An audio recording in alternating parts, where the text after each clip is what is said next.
لیے بآواز بلند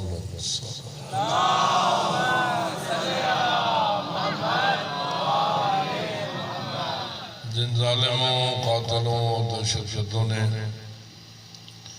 ان کے خون میں ہاتھ رنگے اور اپنے یزیدی منحوس مقاصد سے حصول کے لیے قتل و غارت، ظلم و بربریت اور دہشت گردی کو پھیلایا، ان ملائن کی رسوائی و ناکامی اور مکمل بیخکنی کے لیے بآواز بلند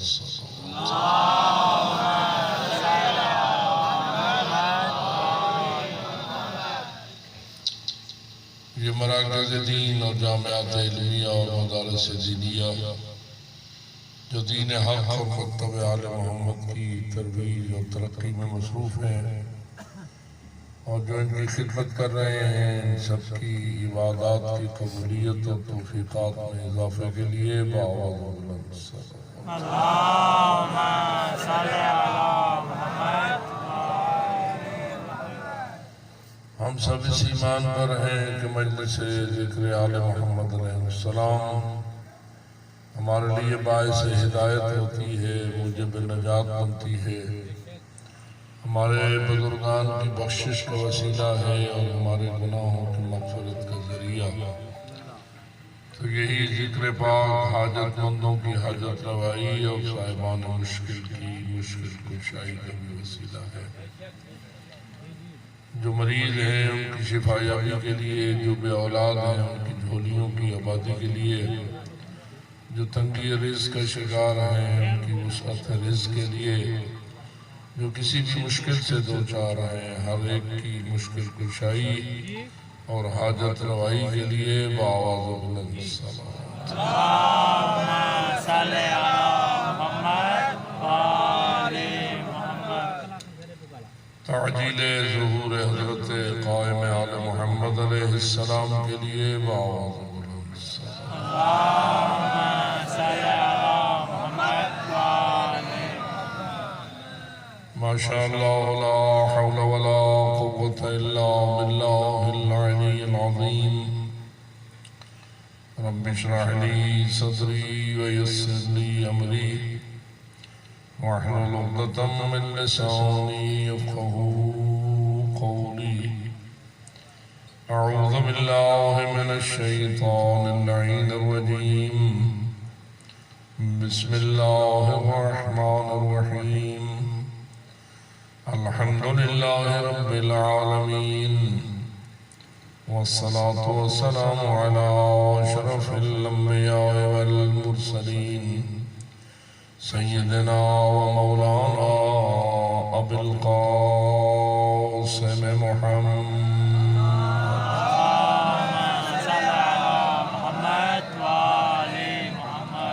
والصلاة والسلام على أهل بيته الطيبين الطاهرين المعصومين الذين أذهب الله عنهم الرجس وطهرهم تطهيرا۔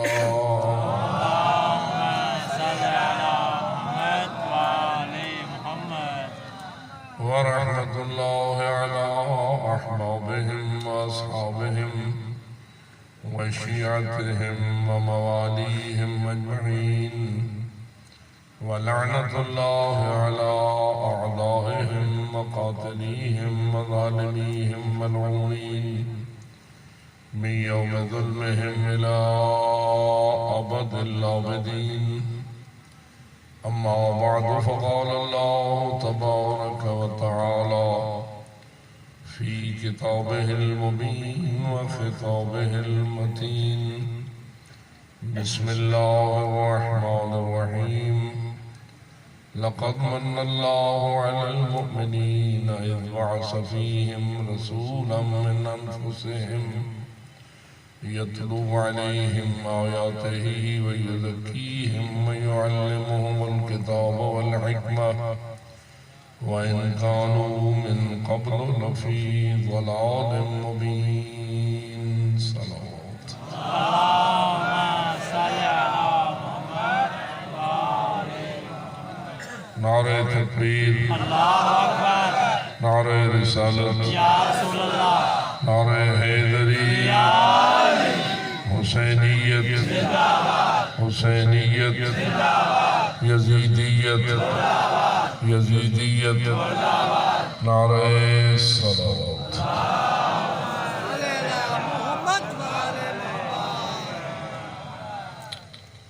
شکر ہے اس رب کائنات کا کہ جس نے اپنے رب ہونے میں کسی کو شریک بنانا پسند نہیں فرمایا،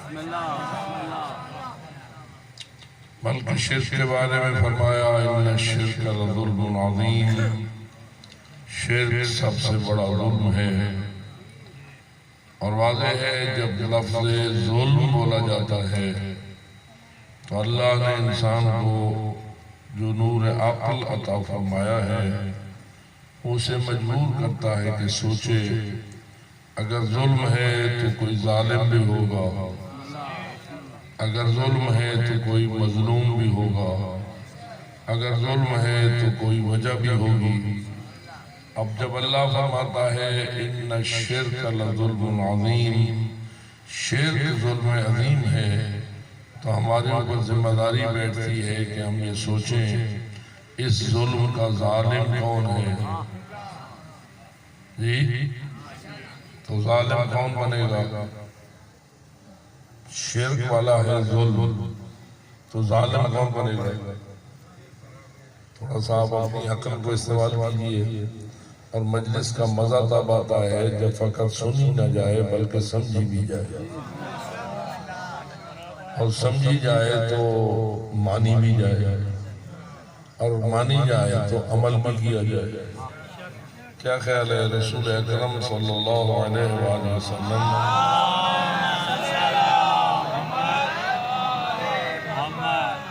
مجلس پڑھتے تھے یا نہیں؟ بولو، پاک رسول مجلس پڑھتے تھے، اور ہماری یہ مجلس سنت رسول ہے، یہ رسول مجلس نہیں پڑھتے تھے، ہم نے شروع کر دیے، تو یقیناً قابل غور ہے یہ مسئلہ۔ تو کیا ہے، ٹھیک ہے اس زمانے میں لفظ مجلس استعمال نہ ہوتا ہوگا، لیکن جو کچھ مجلس میں بیان ہوتا ہے کیا وہ رسول کرتے تھے یا نہیں؟ مثلا اگر پوچھا جائے کہ مجلس ہے فضائل علی پڑھنے کا نام، مجلس میں فضائل پڑھے جاتے ہیں یا نہیں؟ فضائل محمد و آل محمد، فضائل علی حیدر کرار، فضائل اہل بیت رسول، یہی ہوتی ہے نا آپ کا مجلس۔ تو پھر مجھے فرمائیے سب سے بڑا فضائل خان علی کون؟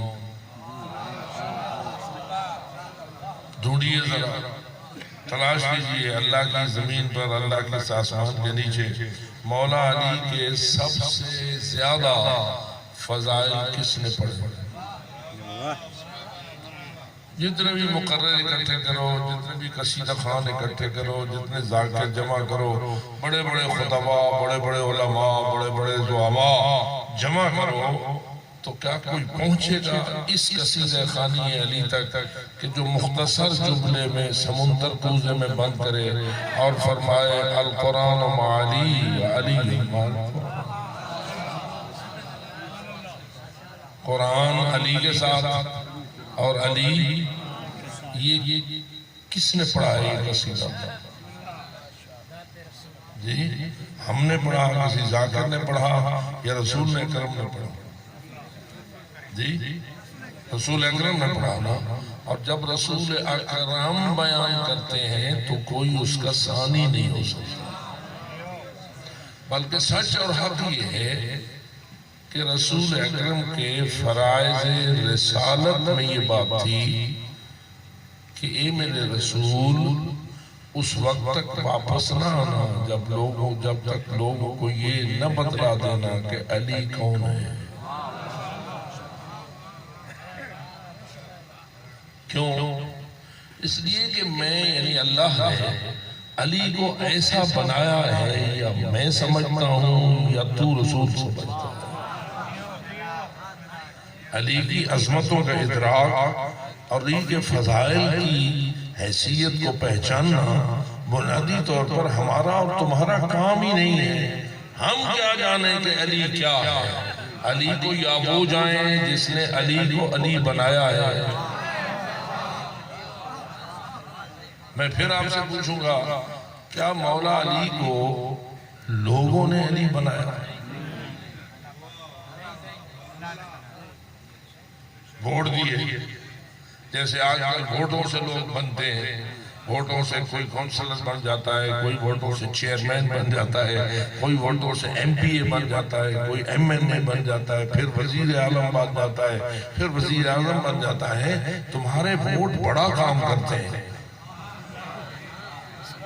کچھ نہیں ہوتے، اور تمہارے ووٹ انہیں پتہ نہیں کیا کچھ بنا دیتے ہیں۔ لیکن میرا سوال یہ ہے کہ علی کو کیا لوگوں کے ووٹوں نے علی بنایا؟ بلکہ سچ تو یہ ہے ووٹ کسی اور طرف جا رہے تھے۔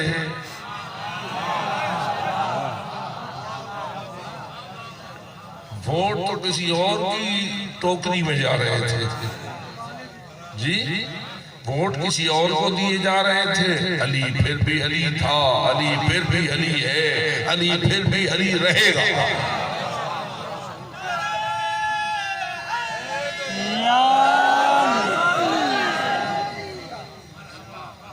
تو علی کو لوگوں نے علی نہیں بنایا، نہ وہ لوگوں کا محتاج ہے۔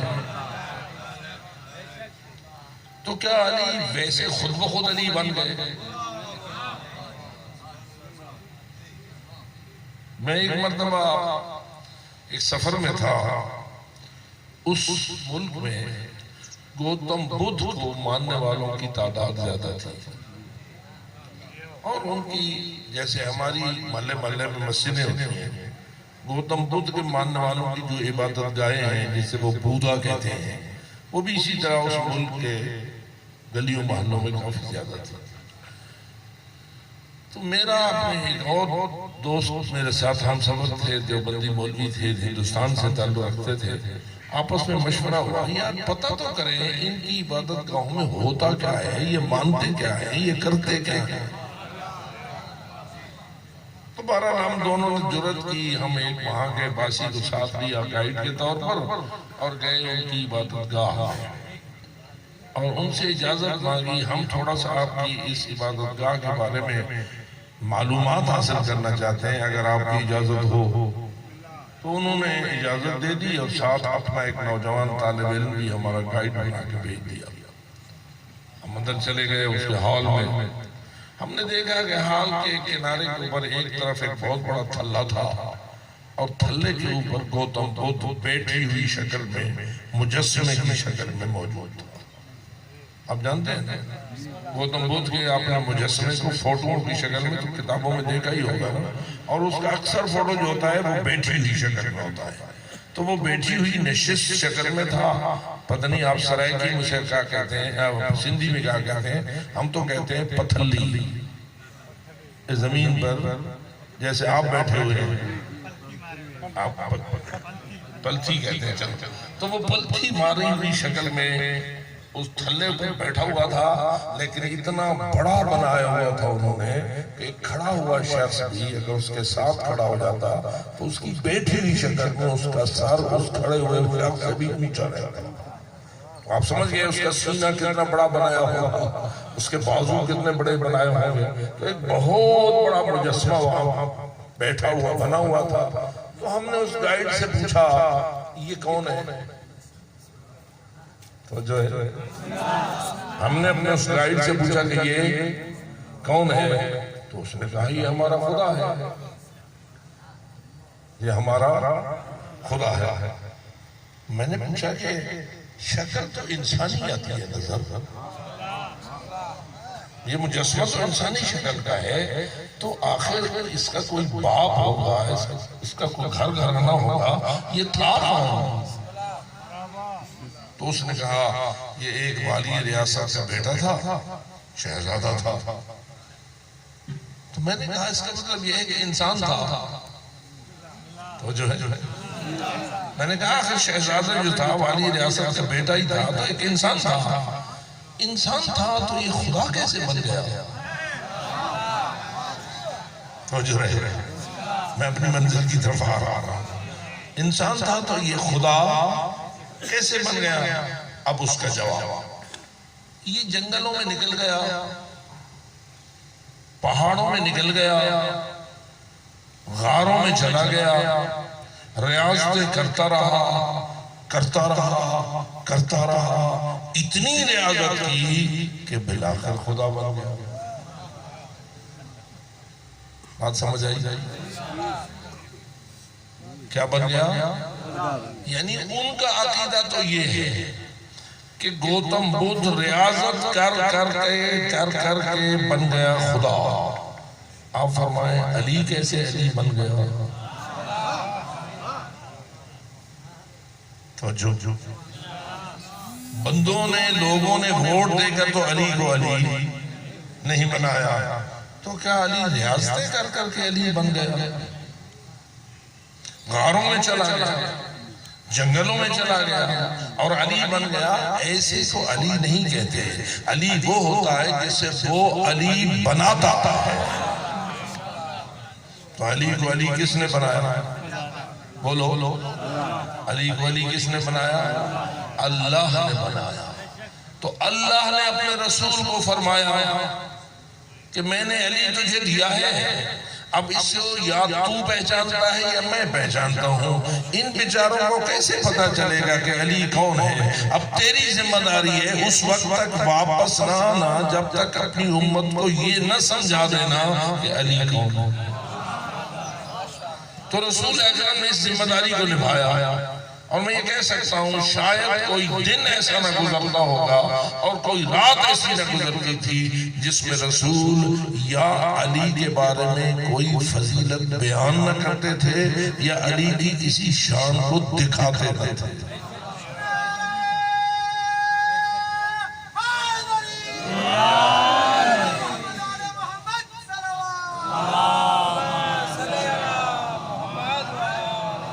اب میں پلٹتا ہوں، کیا رسول اکرم مجلس پڑھتے تھے؟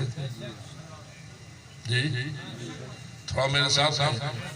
اگر مجلس نام ہے فضائل علی کا تو سب سے پہلا فضائل خان علی رسول، اور سب سے اونچا فضائل خان علی بھی رسول۔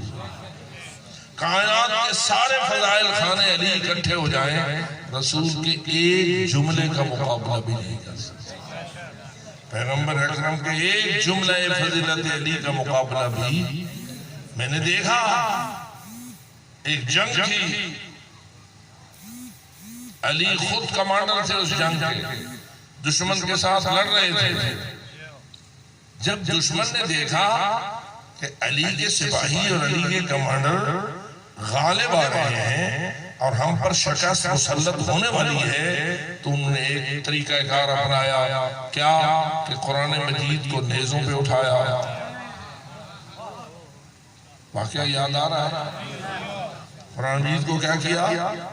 نیزوں پہ اٹھایا، اور علی کے لشکر میں اپنے سپاہیوں کو پھیلا دیا، قرآن اٹھائے ہوئے سپاہیوں کو، اور وہ کہنے لگے جنگ بند کرو، اب تمہارے اور ہمارے درمیان قرآن کا فیصلہ۔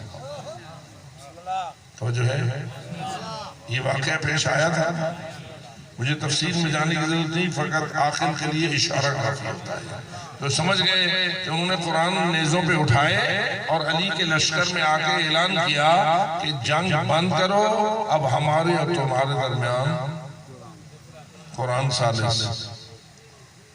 میں آپ سے پوچھتا ہوں علی نے کیا کہا؟ تو جو ہے انہوں نے تو کہا کہ جنگ بند کرو، علی مولا نے کیا فرمایا؟ بند کرو۔ جی علی مولا نے فرمایا جنگ بند نہ کر۔ اب جو قرآن اٹھائے ہوئے ہیں وہ کہتے ہیں قرآن کا فیصلہ جنگ بند کرو، سامنے علی کھڑے ہیں وہ فرماتے ہیں جنگ بند نہ کرو۔ آپ اگر اس جنگ میں ہوتے، اللہ کرے میری بات آپ تک پہنچ جائے، آپ سارے جو بیٹھا ہے نعرہ حیدری، سبھی علی والے بیٹھے ہیں نا؟ جو اپنے دل میں علی کی محبت پاتا ہے اور نور ولایت پاتا ہے، ثبوت کے لیے بآواز بلند صلوات۔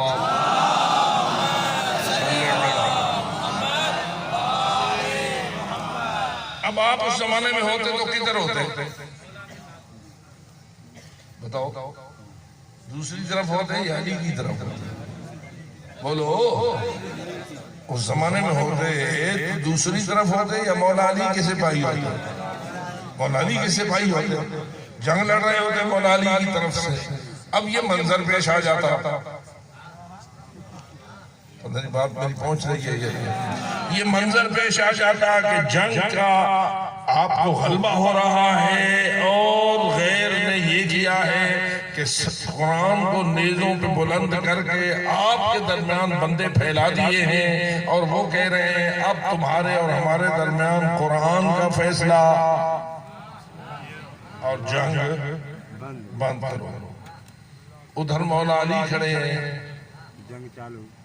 جو آپ کے کمانڈر ہیں، آپ ان کے سپاہی ہیں، وہ کہتے ہیں جنگ بند نہ کرو، تو آپ کیا کرتے ہیں؟ بولو، میرے خیال میں آپ سوچ میں آ گئے، ابھی سوچ رہے ہیں کہ ہم کیا کرتے ہیں۔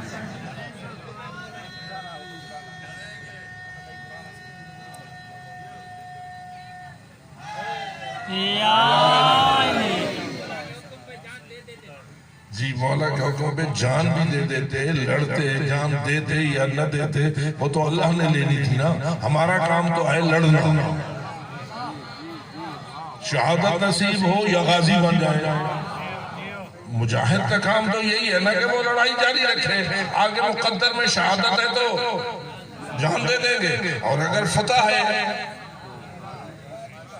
تو بھی ہمارا مقدر صحیح ہے، یہ علیحدہ بات ہے۔ بہرحال آپ اگر مولا علی کے سپاہی ہوتے تو آپ سامنے تھے قرآن، ادھر تھے علی، فیصلہ آپ کا کیا ہوتا؟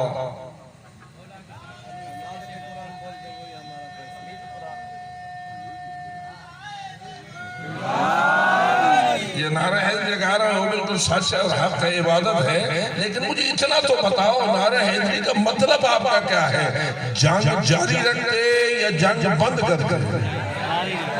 جی، جنگ جاری رکھتے، سامنے تو قرآن تھا۔ میری بات کو سمجھیے، سامنے کیا تھا؟ قرآن۔ قرآن اٹھانے والے قرآن اٹھا کر کہہ رہے تھے، یعنی میں اگر یوں کہہ دوں تو میں قرآن کا واسطہ جنگ بند کرو، قرآن اٹھا کر یہی کہہ رہے ہیں وہ کہ قرآن کا واسطہ جنگ بند کرو، لیکن ادھر کھڑے ہیں علی اور وہ کہتے ہیں جنگ بند نہ کرو۔ اب علی کہتے ہیں بند نہ کرو، قرآن اٹھائے ہوئے کہتے ہیں جنگ بند کرو، آپ کیا کرتے ہیں؟ تھوڑے جب پس سے ہو، اب آپ کو تھوڑی سوچ میں آئی ہے بات، پھر بھی سمجھنا پڑے گا آپ کو کہ علی کہہ رہے ہیں جنگ بند نہ کرو، میرے خیال کہ نہیں جنگ کی تھی کہتے ہیں۔ آپ کا زمانہ ایسا آیا ہے کہ آپ نے جنگ کی ہی نہیں، سنی ہے کی نہیں۔ جنگ بدر سنی، جنگ احد سنی، جنگ خیبر سنی، جنگ خندق سنی، جنگ جمل سنی، جنگ صفین سنی، سن دیتا رہے ہو تو کوئی کیتی بھی ہے، اس لیے آپ کو تھوڑی سی پیچیدگی ہو رہی ہے، پریشان نہ ہونا اور مجھ پہ ناراض بھی نہ ہونا۔ بآواز بلند صلوات۔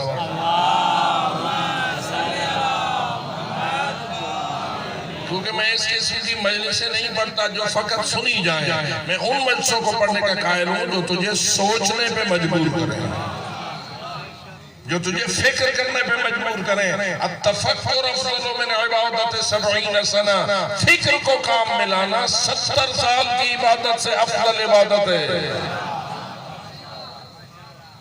پروگرام ہے ایک مجلس 70 سال سے بھی افضل ہو جائے، پروگرام ہے تو فقط ان کانوں سے کام نہیں لینا ہونا، کس سے کام لینا ہے؟ فکر سے کام لینا ہے. اور انسان اشرف المخلوقات فقط اپنے کانوں کی وجہ سے نہیں، اپنی فکر کی وجہ سے. فکر و عقل ہے نا کہ جو اللہ کی اتنی بڑی نعمت ہے کہ جس نے انسان کو اشرف المخلوقات بنا دیا. تو پھر میں دوہرا رہا ہوں، سامنے اٹھائے ہوئے ہیں قرآن، ادھر کھڑے ہیں مولا علی، آپ ہیں درمیان میں. قرآن والے کہتے ہیں جنگ بند کرو، لڑو نہیں بھائی، جنگ چنگی نہیں ہوتی. وہ کہتے ہیں جنگ بند کرو، مولا علی کیا کہتے ہیں جنگ جاری رکھو. درمیان میں کھڑے ہیں یہ سپاہی، اب کدھر جائیں؟ علی کے حکم پر عمل کرو گے تو قرآن کا کیا کرو گے؟ بھئی کیسے پتا چلے کہ وہ جھوٹے ہیں؟ قرآن اٹھائے ہوئے ہیں. اے اللہ دے بندے بندے قرآن کوڑے بھی جا کر دینی. تو اس لیے یاد رکھ میرے دوست، توجہ رکھ. اس لیے رسول اکرم کے فرمان کو ہم یاد کرتے ہیں کہ رسول فرماتے ہیں قرآن ہمیشہ علی کے ساتھ، علی ہمیشہ قرآن کے ساتھ. اگر کوئی نیزوں پہ قرآن اٹھا لے تو قرآن جو نیزوں پہ ہے وہاں ہو کے بھی علی کے ساتھ ہے. پتہ نہیں میری بات پہنچی ہے یا نہیں پہنچی؟ بے شک اٹھانے والا کوئی اور ہے، نیزہ بھی کسی اور کا ہے، اٹھایا بھی کسی اور نے قرآن کو ہے. بے شک قرآن اس کے نیزے پہ اوپر تو چلا جائے گا، لیکن وہاں رہ کے بھی رسول فرماتے ہیں وہ قرآن جو نیزے پہ ہے وہ علی کے ساتھ ہے. اور علی، بلکہ اگر آپ ناراض نہ ہوں، نیزے والا قرآن تو چلو اٹھایا تھا. کئی بندے ایسے ہوتے ہیں جن کے سینے میں قرآن ہوتا ہے، حافظ قرآن ہوتے ہیں یعنی ان کو یاد ہوتا ہے نا قرآن، اس لیے میں کہا ہوں ان کے سینے میں قرآن ہے. اب اگر کسی کے سینے میں قرآن ہو اور ہو وہ حافظ قرآن لیکن ہو دشمن علی،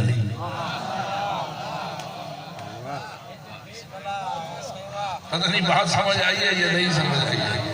ایسے ہو جاتے ہیں کئی بندے، آپ نے اپنی زندگی میں ایسے دیکھے ہیں حافظ قرآن ہیں لیکن بغض علی رکھتے ہیں.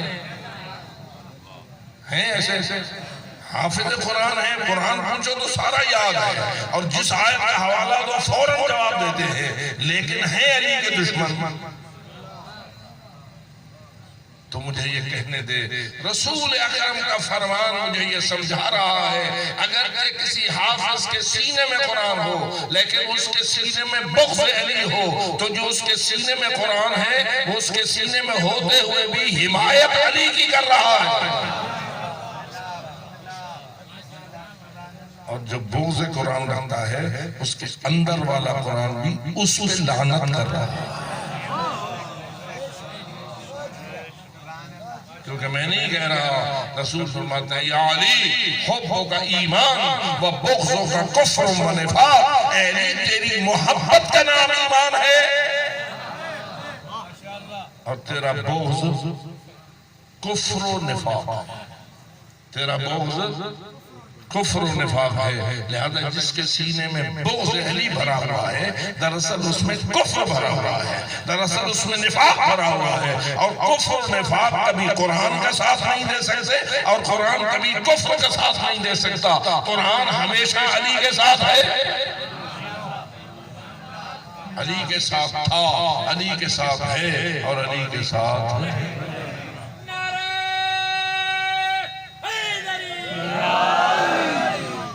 توجہ رہے میرے محترم دوستو، خداوند تعالیٰ نے آپ کو چن لیا ہے علی کی محبت کے لیے. چن لیا ہے. بتائیے یہ کوئی اللہ کا احسان ہے یا جی انعام ہے یا ہے؟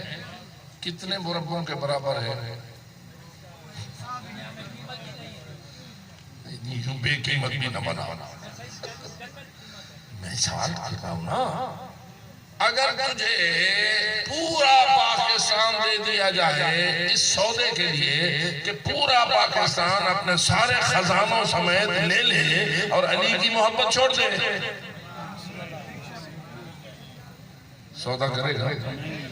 جی چلو پاکستان چھوٹا ہے، میں پورے ایشیا کو لے لیتا ہوں، پورا ایشیا اپنے سارے خزانوں سمیت تجھے کہا جائے کہ سودا کر علی کی ولایت کا، جی کرے گا؟ اچھا نہیں، پوری دنیا اس کے سارے خزانے تیرے حوالے کیے جائیں اور کہا جائے کہ سودا کر حب علی کا۔ میرے خیال میں تھوڑے ڈھیلے تھے جی اجل ڈھیلے نہیں تھے، ابھی بھی پکے ہو۔ میں کہتا ہوں پوری کائنات کے خزانے، عالم علوی، عالم سفلی، اوپر نیچے سارا جہان تیرے حوالے کیا جائے اور کہا جائے کہ چھوڑ دے ولایت اہل بیت، جی سودا ہوتا ہے۔ ایک مومن تھا، بارگاہ حضرت امام جعفر صادق میں آیا علیہ السلام، تھا بیچارہ فقر و فاقے کا شکار، غریب تھا، مسکین تھا، بچے بھوک سے بلک رہے تھے، خود مخروض میں دب گیا تھا۔ ایسے کئی مومن ہو جاتے ہیں یا نہیں؟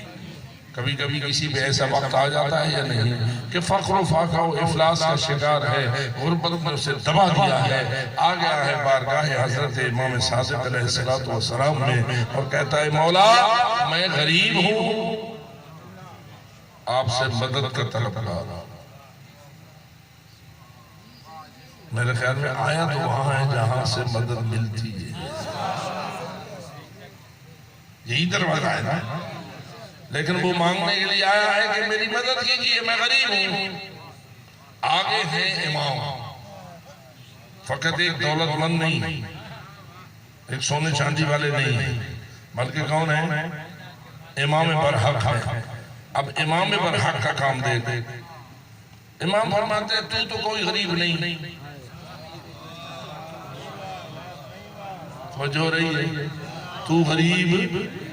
اب میں آپ سے اپیل کر رہا ہوں تھوڑی دیر کے لیے اپنے آپ کو اس مومن کی سیٹ پہ بٹھا دیجئے، جو بٹھا رہا ہے وہ ایک سلوات پڑھے۔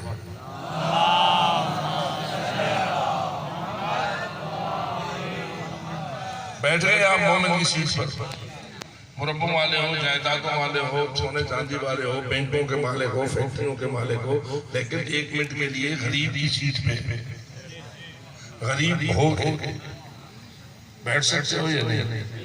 تو ہم نے فرض کر دیا کہ میں بھی ایک غریب ہوں، میں آیا ہوں مولا امام صادق علیہ السلام کی بارگاہ میں اور مانگ رہا ہوں مدد۔ توجہ رہے، مولا کہتے ہیں تو کوئی غریب نہیں، مولا فرماتے ہیں تو کوئی، تو تھوڑی سی پریشانی تو لائق ہوگی اس لحاظ سے کہ میں نے جو کچھ اپنے بارے میں عرض کیا ہے اس میں ذرہ بھی جھوٹ نہیں ہے، میں نے جو مولا کی بارگاہ میں عرض کیا ہے وہ مولا کی بارگاہ ہے نا، مولا کی بارگاہ میں کوئی تھوڑا بہت بھی تو جھوٹ چل جانا چاہیے۔ بولو یہ کس کی بارگاہ ہے؟ جہاں آپ بیٹھے ہیں، جس مجلس میں آپ بیٹھے ہیں، یہ کس کی بارگاہ ہے؟ امام کی بارگاہ ہے نا، تو یہاں کچھ 1% 2% جھوٹ تو چل جاتا ہوگا۔ پھر جائیں گھر جا کے میرے اس لفظ کو سوچیں، بابا سے بلند صلوات۔ وہ مومن تو یہ سوچ رہا ہے کہ میں نے تو مولا کی بارگاہ میں اپنی حالت کے بیان کے سلسلے میں کوئی ذرہ بھی جھوٹ، لیکن کیا کہوں، سامنے جو زبان بول رہی ہے کہ تو غریب نہیں، اس پہ کوئی شک کرنے کی کوئی گنجائش نہیں ہے۔ جو امام بھی ایمان رکھتا ہے وہ امام پر تو تھوڑا سا شک کر سکتا ہے، جی 0% شک۔ امام کو امام مانا ہے تو شک کی کوئی گنجائش نہیں۔ اب ان کی گفتگو اور گفتار میں بھی شک کی کوئی گنجائش نہیں، میں نے جو کچھ عرض کیا تھا اس میں بھی ذرہ جھوٹ شامل نہ تھا. اب کیا کروں؟ تھوڑا سا پریشان ہوا. امام ہے نا، امام نے سنبھالا. فرمایا یہ بتا، یہ زمین و آسمان کے درمیان جو وسیع فضا ہے، اس کا کتنا رقبہ ہے؟ آپ کے علاقے کی فضا، آسمان، آسمانوں پہ آسمان، کہکشاؤں پہ کہکشائیں، اس کا کل رقبہ کتنا ہوگا؟ کوئی پٹواری رقبہ نکال لے گا؟ چلو پٹواری نہیں، کوئی قانون وہ نکال لے گا رقبہ؟ نہیں. تو اتنی وسیع اور عریض فضا جس کے رقبے کا امکان ہی نہیں ہے. امام فرماتے ہیں یہ ساری وسیع اور عریض فضا بھر دی گئی ہو قیمتی خزانوں کے ساتھ. اور اے بندہ مومن، تجھے کہا جائے یہ سارے خزانے چھوڑ دے، یہ سارے خزانے لے لے اور چھوڑ دے ولایت آل محمد کو. اب آپ کا پروگرام ہے، آپ اس کی سیٹ پہ بیٹھے ہیں یا نہیں؟ بولو، اس غریب کی سیٹ پہ بیٹھے ہو یا نہیں؟ آپ کا جواب کیا ہوگا؟ جی، اتنے بڑے خزانے لے کے بھی علی کو نہیں چھوڑتے ہو جی، اتنے بڑے خزانے لے کے بھی نہیں چھوڑتے ہو. معلوم ہوا ولایت علی کوئی ایسا بے شبہ موتی ہے جس کا مقابلہ کائنات کے خزانے بھی نہیں کر سکتے. تو پھر امام نے فرمایا اتنے زیادہ خزانوں کے باوجود تو اگر ولایت علی دینے کے لیے تیار نہیں ہے تو بتا تو کیسے غریب ہو سکتا ہے؟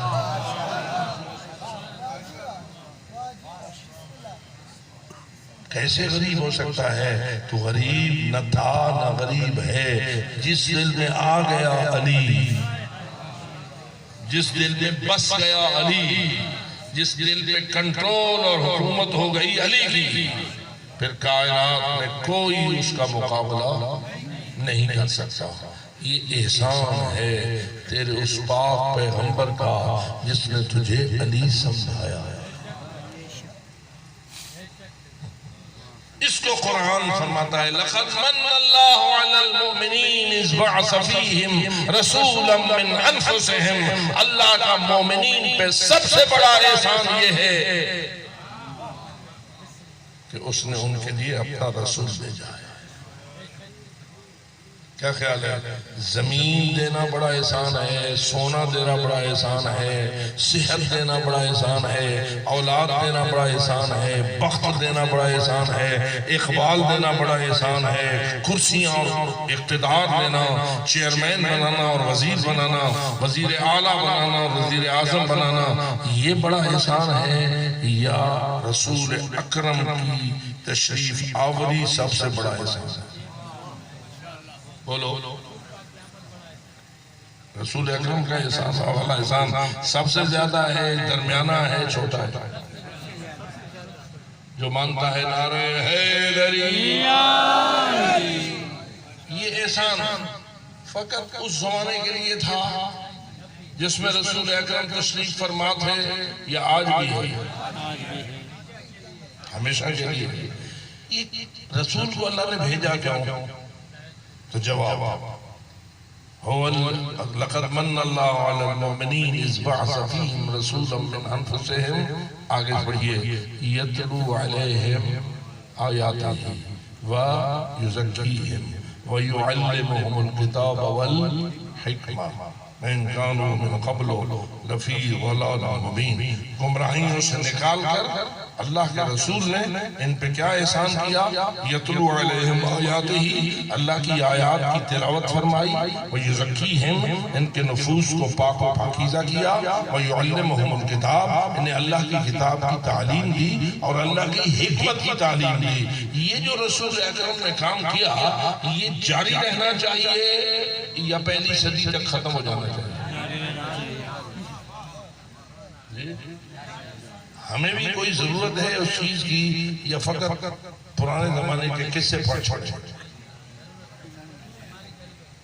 دیکھیے رسول اکرم نے فرمایا انا مدینۃ العلم، میں علم کا شہر ہوں. اللہ کا علم محدود ہے یا لا محدود ہے؟ بولیے تھوڑا سا بولیے، اللہ کا علم کی کوئی حد ہے یا نہیں؟ تیرا مولا علی فرماتا ہے لیس لصفتہ حد محدود، اللہ کی کسی صفت کی کوئی حد ہو ہی نہیں سکتی، پس اس کے علم کی بھی کوئی حد۔ اس نے علم کی خیرات تقسیم کی یا اپنے پاس سنبھال کر کے رکھا؟ اللہ سخی ہے یا نہیں؟ فقط مال کا سخی ہے یا علم کا بھی سخی ہے؟ مال کی سخاوت اونچی ہوتی ہے یا علم کی سخاوت اونچی ہوتی ہے؟ علم کی سخاوت اونچی ہوتی ہے، تو اللہ نے اپنا علم بھی سخاوت کیا ہے یا نہیں کیا ہے؟ کس کو سب سے زیادہ کیا ہے؟ بولو، میں سوالات کر رہا ہوں اس لیے تاکہ آپ کے ذہن میں جو معلومات پرانے ہیں ان کے مطابق مجھے جواب دیجئے اور اپنے ایمان کے اضافے کا وسیلہ بن جائیے۔ فرمائیے اللہ نے ملائکہ کو علم دیا؟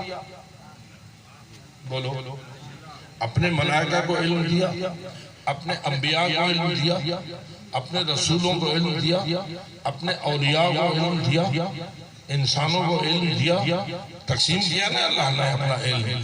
سب سے زیادہ اللہ نے کسے دیا؟ جس کو دیا اس پہ ایک صلوات پڑھو۔ اللہم صلی علی محمد وآل محمد۔ ملائکہ کا علم زیادہ ثابت ہوا یا حضرت آدم کا؟ میرے خیال میں آپ پیچھے نہیں جا رہے۔ کیا ملائکہ اور حضرت آدم کے علم کا آپس میں مقابلہ کیا گیا تھا یا نہیں؟ ہوا تھا نا؟ انبیونی بی اسماء ہؤلاء، قرآن کہتا ہے ملائکہ کو اللہ نے کہا تم ان کے نام بتاؤ، تو انہوں نے ہاتھ باندھ کر کہا لا علم لنا الا ما علمتنا، ہمیں تو اتنا ہی پتہ ہے جتنا تو نے بتایا ہے، ہمیں تو ان کے ناموں کا پتہ نہیں ہے۔ یا آدم انبئہم باسمائہم، آدم تو بتا۔ تو کیا حضرت آدم بھی ہاتھ باندھ گئے یا بتا دیے؟ کون زیادہ ثابت ہوا؟ حضرت آدم کا علم زیادہ یا ملائکہ کا؟ آدم علیہ السلام کا علم زیادہ یا حضرت خاتم کا؟ بولو، 1,24,000 پیغمبر، ہر نبی کو اللہ نے علم دیا یا نہیں؟ ہر کتاب میں علم کا خزانہ رکھا یا نہیں؟ تورات، زبور، انجیل، قرآن، چاروں کتابوں میں اللہ کا علم ہے یا نہیں؟ سب سے زیادہ کس میں ہے؟ جی، تورات پوری کی پوری قرآن میں، زبور ساری قرآن میں، انجیل ساری قرآن میں، اور قرآن ان تینوں کتابوں کے علم کا وارث ہونے کے بعد بھی اپنے علم میں منفرد۔ یہی تو وجہ ہے نا کہ حضرت امیر المومنین علی ابن ابی طالب نے فرمایا لو سنتت لی الوسادہ، اگر میں لیے علم کی مسند بچھا دی جائے لحکمت بین اہل التورات بتوراتہم وبین اہل الزبور بزبورہم وبین اہل الانجیل بانجیلہم وبین اہل القرآن بفرقان بفرقانہم، اگر میرے سامنے آئیں تو تورات والوں کے درمیان تورات کا فیصلہ، انجیل والوں کے درمیان انجیل کا فیصلہ، زبور والوں کے درمیان زبور سے فیصلہ، قرآن والوں کے درمیان قرآن سے فیصلہ، اور ہر کتاب خود پکارے حق وہ ہے جو علی نے کہا ہے۔ اب پتہ چلتا ہے انا مدینۃ العلم وعلی بابھا کا مطلب کیا ہے؟ میں علم کا شہر ہوں، علی اس کا دروازہ ہے۔ صحیح ہے؟ اچھا، وہ جو رسول جس علم کا شہر تھے اس علم کی آج کل کی اس 15ویں صدی کے مومنین و مومنات کو کوئی ضرورت ہے یا نہیں ہے؟ میرے خیال میں یہ یونیورسٹی میں پڑھایا جاتا ہے، یا جو ہائی سکولوں کالجوں میں علم پڑھایا جاتا ہے، یا کالجوں اور میڈیکل کالجوں میں اور دیگر اس قسم کی فیکلٹیز میں جو علم پڑھایا جاتا ہے وہ زیادہ ضروری ہے یا جو رسول اکرم کا علم ہے وہ زیادہ ضروری ہے؟ رسول اکرم بولو جی، وہ زیادہ ضروری ہے۔ اب ذرا سوچ تو صحیح، اللہ کا رسول فرماتا ہے جتنا اس اللہ نے مجھے علم دیا تھا وہ میں نے سارا اپنے علی کو دے دیا، سارا میں نے اپنے علی کو دے دیا. اب جسے میرا علم چاہیے من اراد العلم فلیأت من الباب، اگر کوئی میرے علم کا ضرورت مند ہے تو آئے نا دروازے کا گداگر بنے. تو فرمائیے آپ میں سے کون کون اس دروازے کا گداگر ہے؟ بولو. نعرہ حیدری. دروازے کے گداگر ہو، اس میں کوئی بےعزتی تو نہیں ہے. میں نے لفظ گداگر استعمال کیا ہے.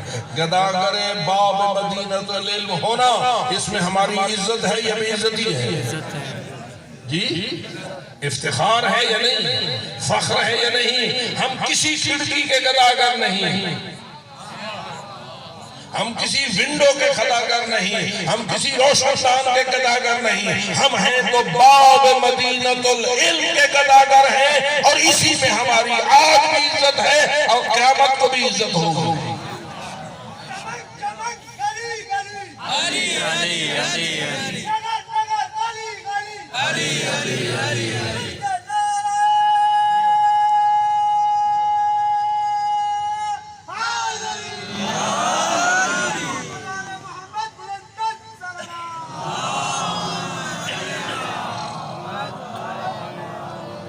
تو ضرورت ہوئی نا اسے علم کی. سب کو ہے یا کسی کو ہے؟ سب کو ہے. تو کہاں سے ملے گا؟ پتہ نہیں بات سمجھ آئی ہے. کہاں سے ملے گا؟ تو دو ہی چیزیں ہیں، یا مجالس سے ملے گا یا مدارس سے ملے گا. یا مجالس سے ملے گا یا مدارس سے ملے گا. مجالس سے بھی تب ملے گا جب مجالس میں دینے والے خود رکھتے ہوں گے، اور اگر اپنے سے بھی کم تر ان پڑھ ہو تو مجلس کے سٹیج پر بٹھا دے. ناراض تو نہیں ہو؟ ممبر پر تو اس کو لے آئے جو تجھ سے بھی ان پڑھ ہے. تو جس کے اپنے برتن میں کچھ نہیں ہوتا وہ دوسرے کو کچھ نہیں دے سکتا. اس لیے توجہ رہے. اگر سمجھتے ہو کہ سب سے بڑی ضرورت ہماری وہ علم ہے جو باب مدینۃ العلم سے تقسیم ہوتا ہے، تو باب مدینۃ العلم کہاں کھلتا ہے؟ وہاں کھلتا ہے جہاں علی کا علم ہوتا ہے. اور علی کا علم روٹی کھانے سے نہیں ملتا، فقط پانی پینے سے نہیں ملتا. کیا خیال ہے؟ کچھ محنت زحمت کرنی پڑتی ہے یا نہیں؟ کچھ خاک چھاننا پڑتی ہے یا نہیں؟ میٹرک نہیں ہو سکتا، ایف اے نہیں ہو سکتا، ایم اے اور پی ایچ ڈی نہیں ہو سکتا جب تک کہ محنت نہ کرے، کسی استاد کے پاس نہ جائے. اور استاد بھی جاہل نہیں ہونا چاہیے، استاد وہ ہو جو پی ایچ ڈی کرا سکے. کیا خیال ہے؟ علم آل محمد کو بے وارث سمجھا ہوا ہے. ہر کس و ناکس تجھے آل محمد کا علم دے دے گا، اور اگر اس کے اپنے پاس نہیں اور دعویٰ کرے گا کہ میں دے سکتا ہوں تو پھر جعلی ہوگا، حقیقی نہیں ہوگا. بناوٹی ہوگا حقیقی، اور بناوٹ کبھی حقیقت کی جگہ نہیں لے سکتی. بتائیے کھوٹا سونا کتنے من ہو تو وہ کھرے کے برابر ہو جاتا ہے. جی کھوٹی چیز کبھی کھرے کے برابر ہو سکتی ہے؟ مریض کبھی تندرست کے برابر ہو سکتا ہے؟ جاہل کبھی عالم کے برابر ہو سکتا ہے؟ بناوٹی استاد کبھی حقیقی استاد کے مقابل میں آ سکتا ہے؟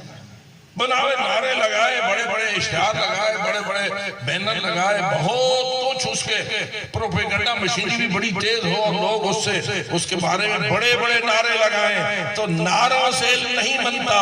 علی کے سامنے جھکنے سے، زانوں ٹیکنے سے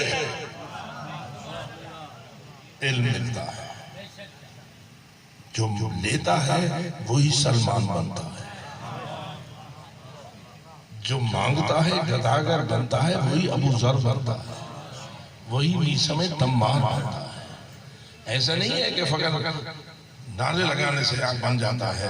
یونیورسٹی کے دروازے پر کھڑا یونیورسٹی زندہ باد، یونیورسٹی زندہ باد، یونیورسٹی زندہ باد، صبح نعرہ شام نعرہ. پھر جب سال گزرے گا تو میرے خیال میں وہ پی ایچ ڈی ہو جائے گا. ہو جائے گا.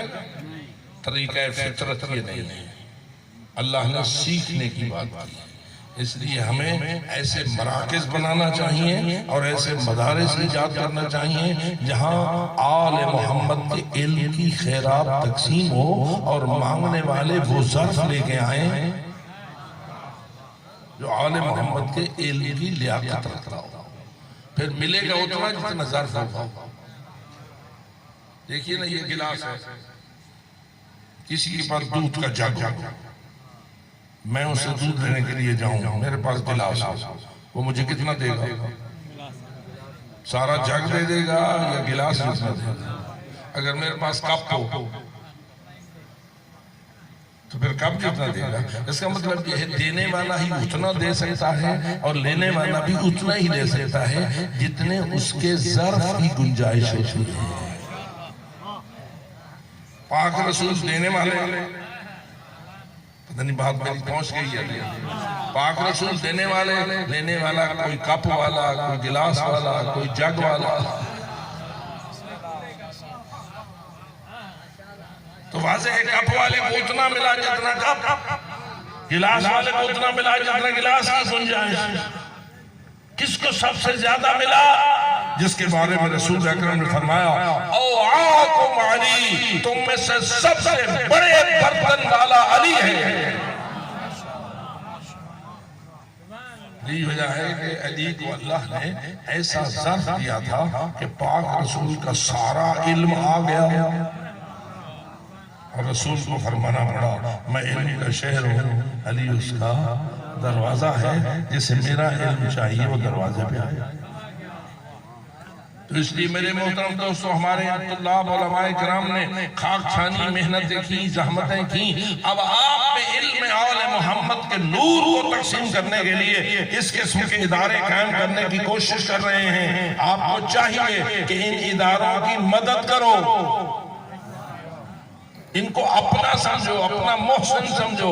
یہ مڈل اور میٹرک سے اعلیٰ ہیں، یہ پی ایچ ڈی سے بھی بلندر ہیں، اس لیے کہ کسی مقام پہ وہ علم نہیں ملتا جو باب مدینۃ العلم والا ہوتا ہے. یہ باب مدینۃ العلم نجف میں کھلتا ہے، وہاں سے لیتے ہیں تو یہاں آ کے تقسیم کرتے ہیں. آئیے، جس کو چاہیے وہ اس علم کو یہاں لینے کے لیے زحمت کرے، اپنا ظرف لے آئے تاکہ اس کا ظرف پر ہو جائے. اور میں یہ سمجھتا ہوں کہ انشاءاللہ آپ سارے حضرات اس نقطے کو سمجھیں گے اور ان مدارس علمیہ کو اپنا محسن ادارہ تسلیم کریں گے. اس لیے کہ مال تقسیم کرنا اتنی بڑی خیرات نہیں ہے جتنا علم آل محمد کو تقسیم کرنا سب سے بڑی خیرات ہے.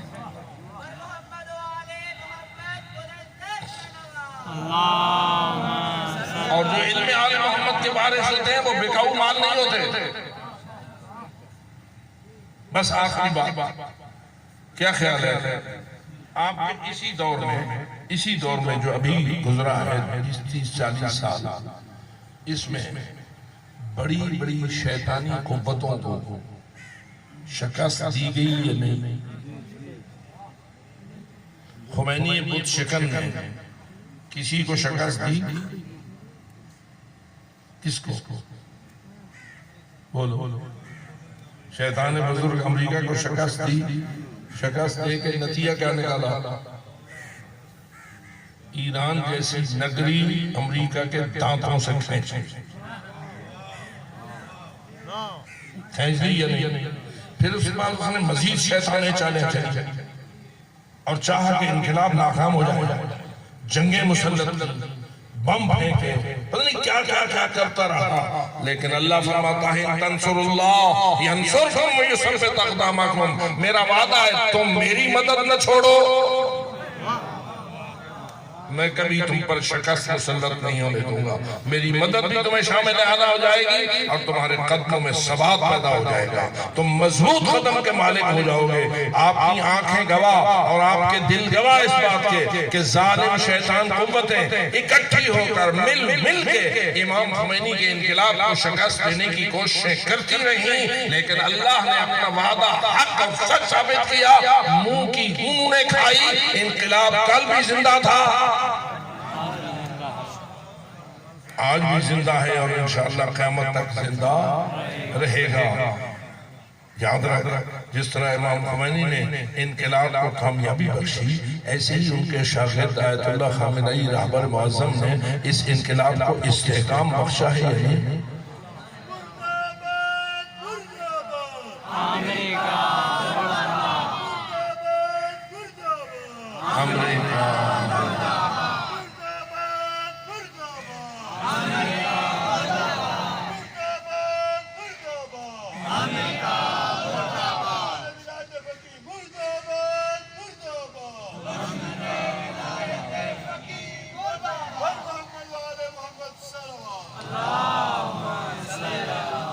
اسی طرح عراق میں کیا ہوا؟ آج جو آپ اربعین کی مشی کر رہے ہیں، یہ کس کا صدقہ ہے؟ کس کی محنتوں کا نتیجہ ہے؟ صدام بے ایمان کو کچھ نہیں کرنے دیتا تھا اور نتیجتاً وہ خود بھی جہنم گیا اور امام حسین علیہ السلام کے روزے کے عاشق آزاد ہے اور اس زیارت کے عشق میں سفر عشق کر رہے ہیں۔ اسی طرح میرے عزیز مہربانوں، افغان ادھر علماء تشیع کی حکومت ہوئی، ادھر علماء برادران اہل سنت کی حکومت ہوئی، ایک حکومت ادھر ایک حکومت ادھر، لیکن ذرا دیکھ تو صحیح اس کا کیا ہوا، اس کا کیا ہوا۔ اس سے بھی پتہ چلتا ہے کہ صحیح حق کیا ہے۔ پھر وہاں لبنان میں دیکھ وہاں بھی صورتحال کتنی سنگین ہوئی اور اس سنگین صورتحال کا بھی مقابلہ کر کے کامیابی کے قدم ان ہستیوں نے چومے یا کامیابی نے ان کے قدم چومے جن کے متعلق پاک رسول فرما گئے تھے، یا علی انت و شیعتک ہم الفائزون، علی تو بھی کامیاب رہے گا اور تیرے شیعہ بھی کامیاب رہیں گے۔ اس لیے میرے عزیز دوستو، فقط معاملہ سادہ سا نہیں ہوتا، بڑا سخت مقابلہ بھی آ سکتا ہے، عین ممکن ہے کہ آپ کو بھی آئے۔ تو کیا خیال ہے، پاؤں قدم ثابت رہیں گے یا نہیں رہیں گے؟ لبیک یا حسین، لبیک یا حسین۔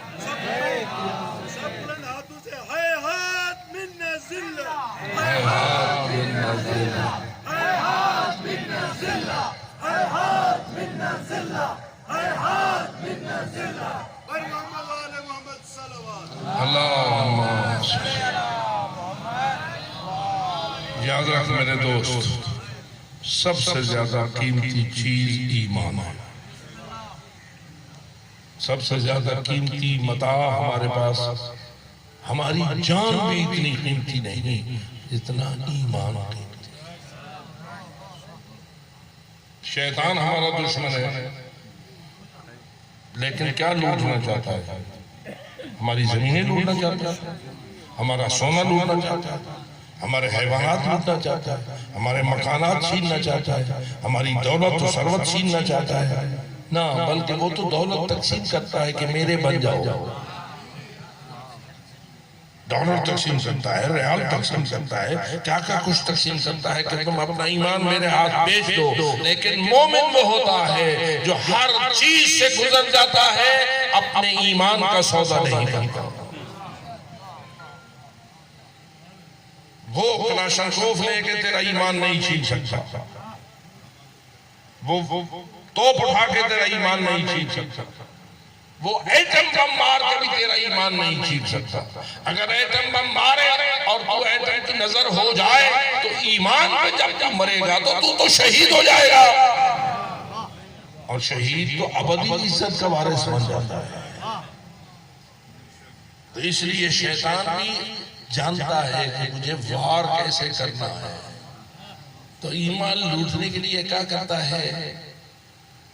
الوسواس الخناس الذی یوسوس فی صدور الناس، وہ باہر سے حملہ نہیں کرتا، وہ اندر سے حملے کرتا ہے۔ تو اس لیے تجھے پوری طرح بیدار ہونا چاہیے کہ کسی مجلس میں بیٹھ کر کوئی شیطان تو نہیں ہے تیرے اندر وسوسے پیدا کر رہا ہے اور تیری ایمان کو کمزور کرنے کی کوشش میں مصروف ہے۔ اس لیے بیدار اور ہوشیار ہے، اس لیے کہ تو حسینیت رکھتا ہے، تو کربلا کا متوالا، تو کربلا سے عشق رکھتا ہے، اور جو کربلا کا عاشق ہوتا ہے وہ بھولا بھالا نہیں ہوتا، وہ اتنا سادہ سودہ نہیں ہوتا کہ نہ پہچان سکے کہ دشمن کون ہے اور دوست کون ہے۔ وہ دشمن کو بھی پہچان لیتا ہے اور دوست کو بھی پہچان لیتا ہے۔ اور یہی وجہ ہے کہ امام حسین نے ایک چھاننی لگائی ہوئی تھی، جو ان کے معیار پہ پورا اترتا تھا اسے ساتھ رکھتے تھے، اور جو معیار پہ پورا نہ اترتا تھا اسے بھیج دیتے تھے۔ لیکن میں کہوں گا یہ میرے مولا حسین، اللہ جانے آپ کے معیار پر وہ خواتین کیسے پوری اتری جن کو آپ مدینہ منورہ سے لے چلے۔